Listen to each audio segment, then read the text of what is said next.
When they can't get over, the smugglers go underground. The tunnels, the drugs, the danger, just part of the job for a handful of Border Patrol's special agents. Tonight, you get to see what the tunnel experts see in this Not on Your Side Border Watch.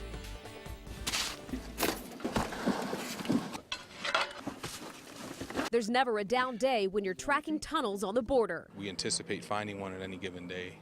Border Patrol agents Kevin Hecht and Tom Pittman, 7 years together, hundreds of tunnels busted, sealed, stamped. Right here, that one, that one, that one. There was the last tunnel was here. I put the dates in them because there's so many.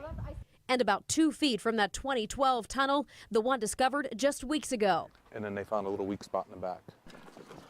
We'll show you firsthand, but first, Hecht and Pittman show us what they're up against and how they tackle the most prolific pathway smugglers use to dig drugs into the U.S. This trailer is like their lifeline, everything needed to make sure they don't end up in an underground grave. This is forced air headlamps. We have saws if we need to do a rescue, get someone out quickly, or if we need to expand a tunnel. This right here is the most important thing in a trailer. This is a robot. A techno mole, 75 pounds of ruggedness that can do the job agents sometimes can't. The hand-dug illicit tunnels are small and dangerous. It's more claustrophobic and tight to crawl in where your head's on the top of the tunnel and your chin's in the dirt and you're crawling on your elbows. We've seen them go under gas lines, over sewer lines, over fiber lines, exposing utilities. We've seen sewer lines dripping in the tunnels. We've seen them go through water. It's not only what they face, but who. So you were coming face to face with people trying to come through tunnels? Absolutely, yeah. Big groups of aliens, drug smugglers, everything down the tunnels. What were those confrontations like? I've had, in the main tunnels, not in any hand-dug ones, I've had armed encounters. Me and another guy got attacked by a guy with a knife in there one time. We've gotten some dope loads. One had an AK-47. Often armed, not just with a weapon, but with their supplies, skills, and proper paperwork, Hecht and Pittman take us to their most recent jackpot.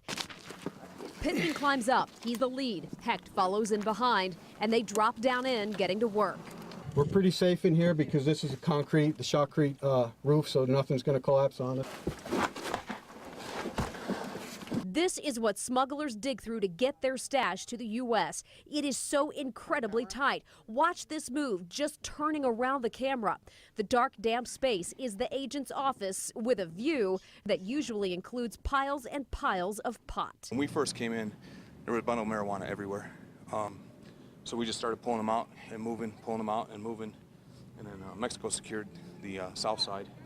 Once Agent Hecht is out, I go in with Pittman to get a look for myself. The space is this big. Yes, that's it. I mean, that's They're usually 2 feet wide by 2 feet tall down here. Everyone out, and the agents tell me this scheme did not even operate in the cover of darkness. They were loading broad daylight. Broad daylight, the tunnel task force, a nice guy from the tunnel task force, man, caught him red-handed, and then we came down shortly thereafter and managed to find the exit. At first, we couldn't figure it out until we started moving some metal out of the way, and then we found the exit right here. Take a look at that chain link fence. Just on the other side is a tree, and that's where the tunnel originated on the Mexico side of the border. They dug under the fence, under this access road, about 30 feet down and 64 feet out on the U.S. side. The smugglers may dig their dirty way into the U.S., but these agents get dirty too.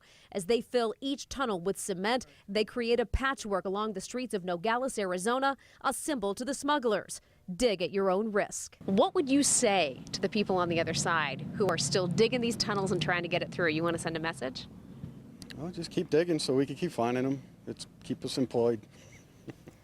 Thanks to Agents Hecht and Pittman for giving us an up-close look at what they are battling on the front line. Some of that video you saw was, by the way, from their own GoPro cameras that they wear sometimes when they're down in there. The tunnel and a string of others that popped up in the past few weeks are about to be sealed up.